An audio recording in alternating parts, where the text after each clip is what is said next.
Fascist হাসিনার অন্যতম হাতিয়ার ব্যারিস্টার তুরিন আফরোজ। আইন বিচার অঙ্গনে আলোচিত সমালোচিত এই একটি নাম, যিনি তুড়ি মেরেই মামলার মোড় ঘুরিয়ে দিতেন। নিজের স্বার্থের বাইরে গেলে দেখাতেন মামলা মোকদ্দমার ভয়। টাকা কমাতে পথিত যশা ব্যক্তিদেরও করতেন ব্ল্যাকমেইল, এমনকি ছাড়েননি খোদ মা ভাইকেও। মূলত 2013 সালে আন্তর্জাতিক অপরাধ ট্রাইব্যুনালের সিনিয়র প্রসিকিউটরের দায়িত্ব পান। এরপর থেকেই বেপরোয়া হয়ে ওঠেন এই আইনজীবী। পদের প্রভাব খাটিয়ে নানান কাজে আইনকেও দেখিয়েছেন বৃদ্ধাঙ্গুলি। এক কথায়, টাকার জন্য যে কোনো কাজই করতেন তুরিন।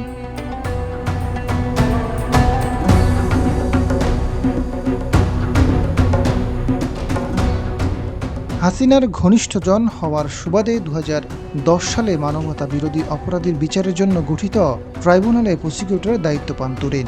দায়িত্ব নিয়ে জড়িয়ে পড়েন একাধিক বিতর্কিত কর্মকাণ্ডে।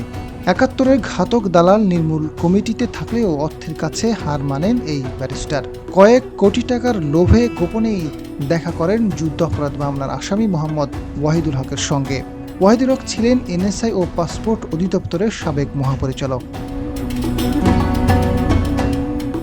2017 সালের নভেম্বরে ওয়াহিদুলের বিরুদ্ধে হওয়া মানবতা বিরোধী অপরাধের মামলা পরিচালনার দায়িত্ব পড়ে তুরিনের কাঁধে।